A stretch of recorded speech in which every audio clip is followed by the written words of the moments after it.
Hi, my name is Lucy. Welcome to my vlog. I am autistic and have OCD. I was diagnosed late and am sharing my journey to raise awareness, break down the stereotypes and try and provide help to others who may find themselves in a similar position.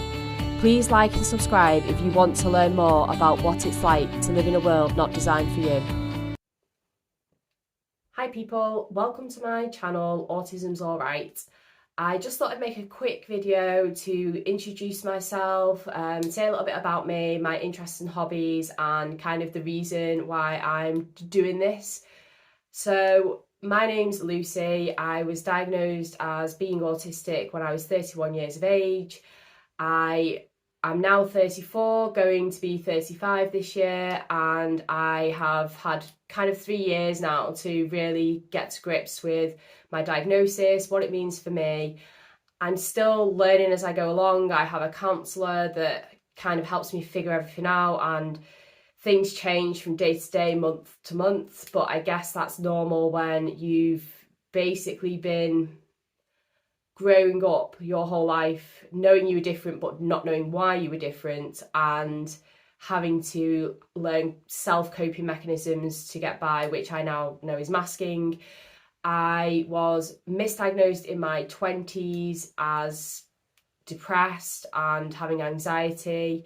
I got put on antidepressants, which didn't help me at all really, and what I realise now is it wasn't depression, it was actually just cycles of autistic burnout that I was going through. But because I didn't have my diagnosis and nobody knew that I was autistic, I couldn't really be helped, and I couldn't help myself, which is the most important thing.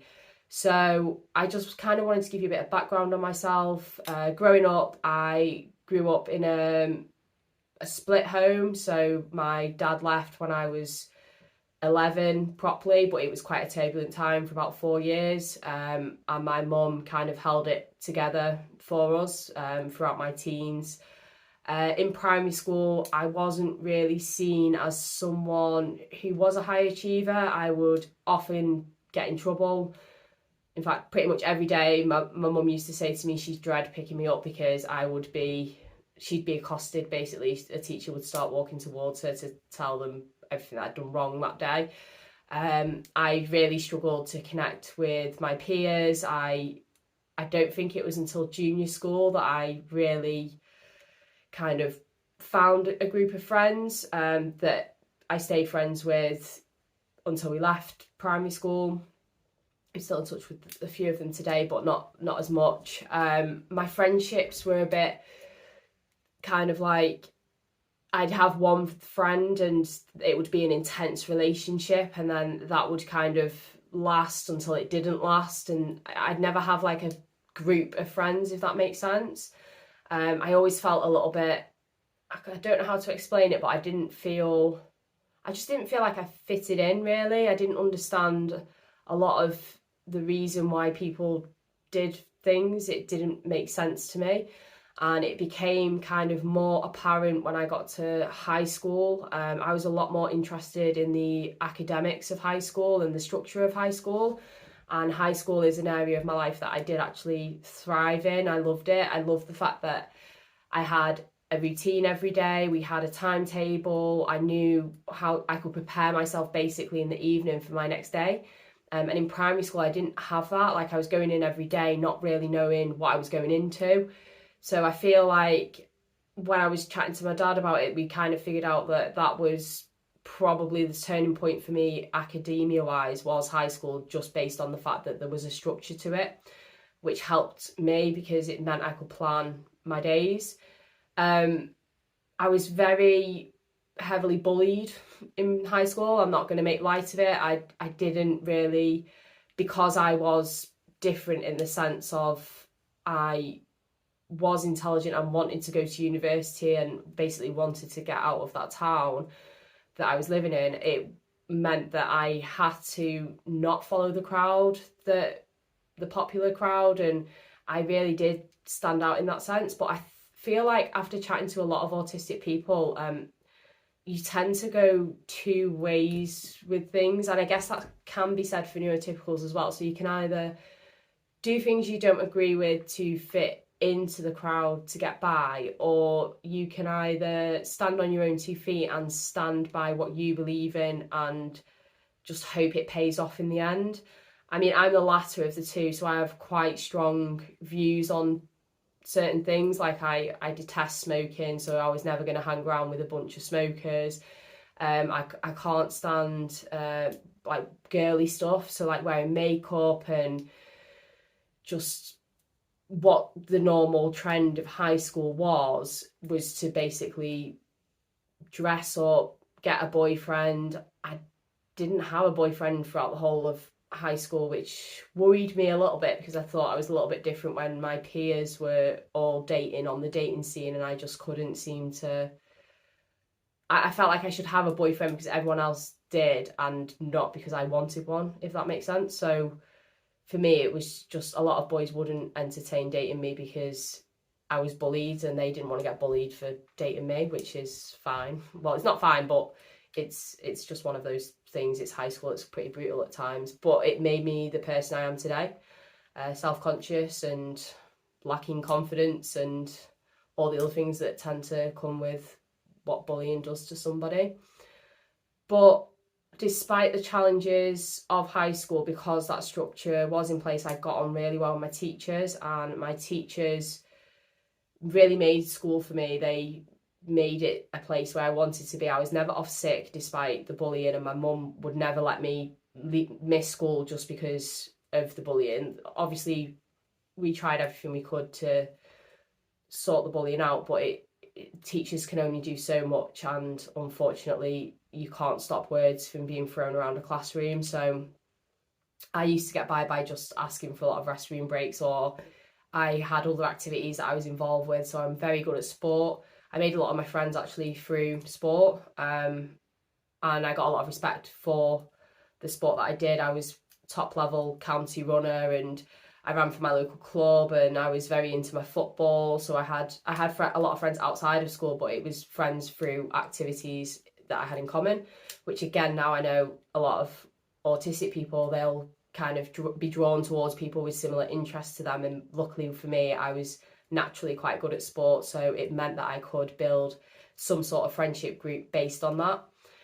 Kind of after high school, I feel like when you're not diagnosed as well, I just want to make a point of for me personally, I tended to follow what I thought society was what I thought society accepted for you to do, rather than what you actually wanted to do. So for me, I was very into my sport. Had I known I was autistic, I would have leaned more towards going down that sporting route and possibly become a sports coach of some sort, or a personal trainer, or something to do with that industry, because it was something that I was heavily invested in and heavily interested in. But because at the time I was growing up in 2004, there wasn't really much in the way of apprenticeships, and my mum kind of was like, no, you're intelligent enough to go to university, that's the path you should be taking. So that's the path I chose to take, despite the debt and everything that came with it. But I also chose to do a geography degree because geography was another one of my special interests. I love the fact that a textbook can be published and it can be out of date on the day of publish, because the world is ever evolving and ever changing, and that was something that really appealed to me. The fact that, you know, there's things that are consistently changing, it would have kept my interest, and it did for 3 years. But then kind of like after uni, in my head, based on what you're told at high school, is you get a university degree, you then go and get a high paying job. And this is kind of where I really started to come unstuck in my life. I would go for job interviews and I would struggle with understanding the questions that I was being asked. I didn't understand why they were asking certain questions, that I didn't know how to answer them because I had no experience of it. I wasn't exposed to it. So luckily, Google basically became my best friend in those situations. After an interview, I'd research, you know, what answer should I have given, and then I just basically memorized like all the perfect answers that you can give in that situation. But in high school, you're not prepared for that. You're prepared for go to uni, get a degree, do the best you can do, get a good job. It sounds very simple, but when you put people behind those things, it's not simple. It's not what it's not something you can do being autistic and not understanding social cues, not understanding certain questions. So it transpires that I used to think I was genuinely going mad because people would say something to me. I thought I'd retain what they'd said, and I'd walk away from the conversation and completely forget everything that they had just told me.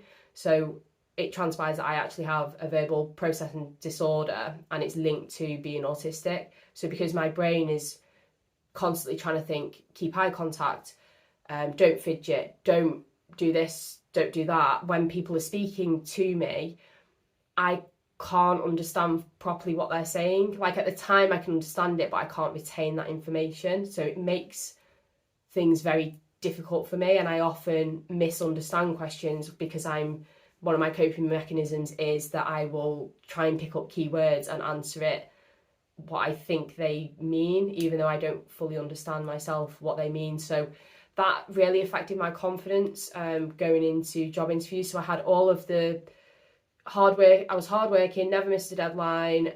I did hold down a job throughout university in the customer service sector. Every job that I went for an interview for, I picked up what they wanted from me. So by the end of probably about 3 months after university, I still had like my part-time job. But after that period, it was like I understood then what the interview process was. I had perfect answers for everything. They weren't real answers, they were just answers I got off the internet. So I was able to answer to what I thought was correct, because obviously I had no experience in an office. I had no experience in the roles I was going for. So I needed an edge to kind of get me through a door. I knew in myself once I got through a door, I could show what I was capable of. So I luckily got a job in an office, and the irony is, had I known I was autistic, I would never in a million years have gone for a job in an office. And the reason for that is I have a massive issue with noises. Like I have misophonia. So again, I got told in my teens it was hormone related. I'd grow out of it. I've been waiting to grow out of it for 31 years. I still haven't grown out of it. I'm never going to grow out of it. It's something I have to live with every day. So it started, the misophonia kind of, I noticed it more when I was getting into my double digits, so like 9, 10. I couldn't stand the noise of someone reading a magazine. I couldn't stand the noise of someone reading the newspaper. I stopped eating with my family because I couldn't stand the actual noise of people eating, the scraping of the like forks, knives or on plates, the chewing, the heavy breathing I couldn't stand that. And it, looking back, it coincided with the time where my dad left the family home, and obviously that created a lot of stress, but I didn't show the stress like normal people would. So I feel like when he obviously left, and it was like a traumatic event, as it would be for any child, but there was more to it. And basically, I know now that when things in my life go wrong, my sensory issues are heightened. So at that time, I was stressed because I was probably being bullied at school. My dad had left the home, and then all of a sudden this issue came about with noises. That wasn't through any fault of my own. It's just no one knew I was autistic, so no one could actually help me understand me, and they just saw it as like a teenage girl flying off the handle for no reason other than it's hormones. And that's what doctors said. That's the arguments it used to create in the home were second to none. So I was never at home when I was growing up, really. I was always either doing an activity after school related to sports, or I was in my room with my stereo full blast. I was that typical stereotypical teenager. Basically, I didn't speak to anyone. I was basically a Kevin and Perry, I guess you could say. It happened overnight, because the stress happened overnight. So like looking back now, it was a time in my life where I learned to cope because no one understood me. So that's how I've managed to get through life, and it's a big burden to have on someone's shoulders. But what I would say is, if you're feeling that way, it might be worth looking into kind of counselling, or I have like a neurodiverse counsellor, so she understands what I'm going through. I made sure that I picked that counsellor. It's a private counsellor, because I didn't want a neurotypical counsellor, because I don't feel like you understand. If you don't have a condition yourself, you don't fully invest and understand it. And I would say, like, you should really try and just seek help either from other autistics or other people going through similar situations, because it can be very lonely. A lot of people don't, like I say, understand it. And the one thing I have found a massive help since I've been diagnosed is there's a massive community of autistic people that can actually help and advise, and you don't feel so alone, and there's other people that go through what you're going through, and there's light at the end of the tunnel. You just have to sometimes ride those waves that are tricky. So because, going back onto the point, because of my misophonia, being in an office is hell on earth for me. It's literally the worst thing. It's the worst job I could have ever picked to go into, is working in an office, because even in university I'd go to the library really late at night because there wasn't many people in the library typing. Typing's a massive, it's really, really, really, I can't explain it, but it's just the thought of someone typing next to me without me having any noise cancelling headphones now just makes my body tense up straight away. It kind of has this effect on me that is, it's like if you found yourself in a dangerous situation, your body would go into fight or flight. You would be like, oh my god, I need to fight this to protect myself, or I need to run away from it to protect myself. And certain noises, in fact quite a lot of noises, that's what happens to me. My body goes, I can't control it, my body just goes into, that noise is going to harm me, that noise is hurtful to me, and I need to get away from that noise or stop that noise right now. And it gets to, if I can't stop it or control that feeling straight away, it gets to a point where all of my body ends up tense and the emotion starts rising, and I will either, in my teenage years, it would be a door slam, or I'd have run out the house, or the music would go right up on my stereo, and anyone shouting at me to turn it down would just be like blocked out. In my adult years, it's all of that is held in because I don't want to make a scene, but it impacts my work. And it was every office I went into, it would impact my work because I wanted that noise to stop. I couldn't stop it because it's a general noise of an office. So it meant that I was going into work not wanting to be there and having to try and perform because I'm a perfectionist and want to do well throughout all of this chaos around me. It just wasn't an ideal situation. It was very disabling. The environment for me was very disabling, and luckily in my first job I was an order processor, so I had to listen. They used to read the contracts, so I used to wear headphones to listen to the contracts, and the way I got around it was I would just listen to contracts and then I would sneakily listen to Radio 1 on the PC, and I got caught doing it once, and my manager was like, why are you listening to Radio 1? You should be. I said, no, I'm still listening to contracts, but because I'm processing, I just need to concentrate. And they didn't like the fact that I was listening to like Radio 1 or like the radio in my headphones whilst I was working. So I said, look, it's not affecting my work, and I really like, I didn't want to say to them, basically, I don't like the noises in the office, because I knew it would have been, well, why are you working here then? And I was one of the like key performers within that team. So this is like the irony of it. So eventually I was like allowed to keep it. But the issue with that job was not just noises. I really struggled. It was the first time in an office environment where I was working within a team, and I just really struggled to understand the socialisation that you needed for that team. And it led to disciplinaries, it led to me having the seemingly wrong attitude, even though I was relied upon to, if something difficult came in, if a customer needed something, it would be given to me to deal with because I could deal with it. I was disciplined because of my attitude within the team, seeming attitude within the team, because I didn't enjoy the company that I was with. I had to really force change on myself, and I became very introverted within that role.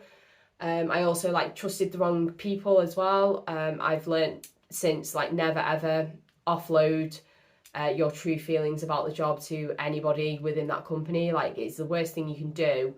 But because being autistic, I'm a trusting, honest person, I can be easily manipulated to, people can get things out of me that they wouldn't be able to get out of a normal person, because neurotypical person, because a neurotypical person would know that they're being manipulated into telling that person something for their gain. I don't see that. I see that as someone's asking me a question, I'm going to give them an answer, and it's going to be an honest answer. That's led to me getting myself in a lot of trouble. So I've learned since, there's very few people that I trust, especially when I am in work. So with that job, I ended up on a final written for numerous things, but the main one was my manager sent me an email, and because I typed too loudly a response back, that was one of the points that I got a final written. It was all her perception. We didn't get on very well. I always did the job for her, but she was what I would class as what I know now, a micromanager. So everything she said, you had to drop everything right there and then, whatever task you were doing, and do what she wanted. I can't work that way. It's, if I'm doing something, I need to finish it before I can move on to something else, unless it's really urgent. And a lot of the requests that she was asking were not as important as what I needed to do. So yeah, there was a lot of friction there, and she would often refer to me as her, liken me to her son, who was 12. She would liken me to a 12-year-old and tell me that I needed to potentially look for another job, and I needed to change how I dressed and this type of thing. It was an awful situation to find myself in, but I just thought, it's my first job, and that's obviously what's expected. So when I got on my final written, I was like, right, I can't afford to get sacked. So I actually quickly got another job, and literally first interview, because I was now experienced in something. It was in telecoms. I got offered another job. It was closer to home, and I was in that job for 6 years. Again, same thing. I was one of the top performers. I was not promoted in title, but I got salary increases. I was exposed to other areas of the business, so I was like multi-skilled within that business. I was a go-to person if resolutions needed sorting. I never let customers down. I was always on it. I was always diligent, focused. Attention to detail was second to none. I rarely made mistakes. But whenever someone new came into the team, it obviously created a little bit of disruption for me. I struggled to really understand that person. They struggled to understand me, and that used to create friction and conflict. It used to take me a long time to be accepted by people, and a long time to adjust my way of working. And the problem with my last employer was there wasn't clear boundaries on how you were expected to behave. It was very blurred. So banter in that office was what I would consider bullying. It wasn't really banter. Banter to me is kind of like when you're having a bit of a laugh and a joke, but it's not at someone else's expense. Bullying is when you're having a laugh and a joke and it's clearly at someone else's expense. So there was a lot of mean comments made, some to me, some to other people. And it meant that you never knew what was acceptable to say and what wasn't acceptable to say. And for me, again, that's a no-go. And when I did actually get diagnosed when I was in that job, and I'd been in it for 5 years.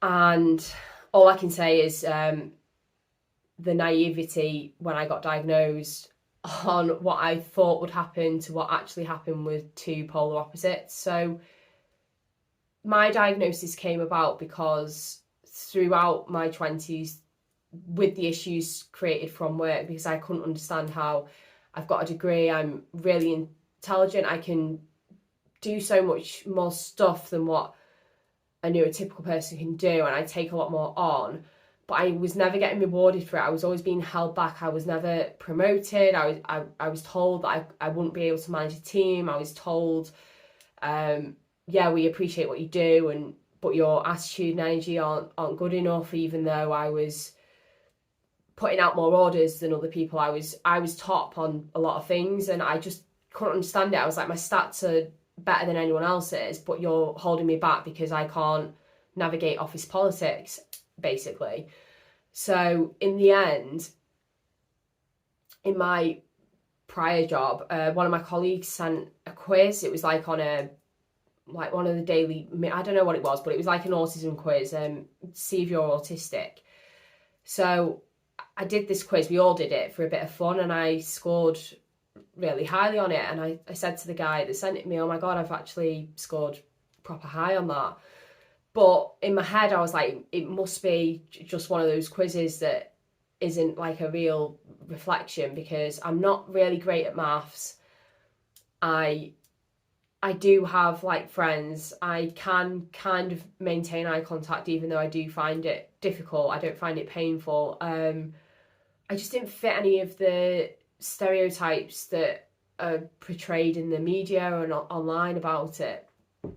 So I was really taken aback when I started looking into what autism is and what being autistic means, and I hit a lot of things, like an awful lot of, like the burnout, the sensory overload, the sensory issues. Apparently when I was younger, I used to wear a cap around supermarkets because I didn't like the light. I don't remember it, but my mum has told me since, like, yeah, you used to be obsessed with baseball caps, because you wouldn't leave the house without a baseball cap on because you didn't like the light in your eyes.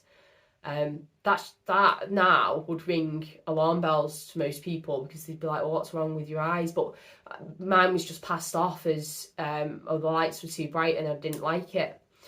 The fact that I wouldn't leave a house without a cap, I mean, you know, surely someone somewhere should have said something. And also in primary school, I was sent for a dyslexia diagnosis because my work wasn't quite right. And I got diagnosed as being borderline dyslexic as well. So they knew something was not all right, but they just didn't know what it was. And I wasn't told any of this. I was just a kid that went to assessments and just thought it was normal that everyone got these assessments. So when a close friend died, I really struggled with the grief, and this was round about the same time that we'd not long done this quiz, and I looked into it and I was like, this isn't depression, this is something more. So when I went for grief counselling, I asked about what the process is for autistic diagnosis. And I was told, why do you think you're autistic? And I just explained, like, I've always felt like I never fitted in, and counsellors have always said it's good not to fit in and dismissed it. But in my head, it doesn't matter how much I try and change to fit in, to mould myself, I could never sustain it, I could never do it. I'd always end up going back to what I feel comfortable with, which is me and myself, and other people don't accept me and myself. So I was always having to change who I was to accommodate others. And she asked me like 10 questions, and I basically scored 7 out of 10, and the criteria was 6, and that got the ball rolling. So I was open and honest with my employer and said, look, I'm going for through autism diagnosis, autism testing. It took 18 months from that initial call to having an appointment. And what they do is, in the UK anyway, they send a big, because I was an adult, they sent me a list, like a questionnaire thing of milestones. So when was your first smile? When was your first this, that and the other? They ask you about your school life. It's quite comprehensive. So you fill it out and you send it back. And then you get an appointment with a consultant and you take someone who's known you for a long time. So I took my mum, and they interview you separately and ask you the same questions, and then they mark key identifiers. And they tell you on that day what their diagnosis is. And I got told, it was on the 16th of May 2019, yeah, you're autistic. And my immediate feeling on that was relief. I was really worried that if I wasn't diagnosed as autistic, then I was just basically just a person that couldn't fit in, couldn't navigate life. And so having that diagnosis really helped me. But it was just the start of this journey, and that's kind of like where I want to end this video, because I want to like show you now, like, all those struggles that I went through to get to this point in my life were just literally the start of it. The rest of it is so much more complicated now, because the lack of support you get upon receiving a diagnosis is astounding. It is unbelievable to me in the 21st century, and with all the medical resources that we have available to us, that there is literally nothing to help a newly diagnosed autistic adult. There's nothing at all, and COVID really hampered me being able to access any kind of support. So if you want to learn more about my journey, please like and subscribe. I'll be trying to put out a video once every 2 weeks, at least once every month, just to explain where my diagnosis has now took me, what it's meant for me from here, and to also try and give people a better understanding of why I am the way I am, based on the fact that I lived for 31 years without being diagnosed autistic. Thanks very much for your time. I hope you enjoy the content, and hopefully I'll see you on my channel soon.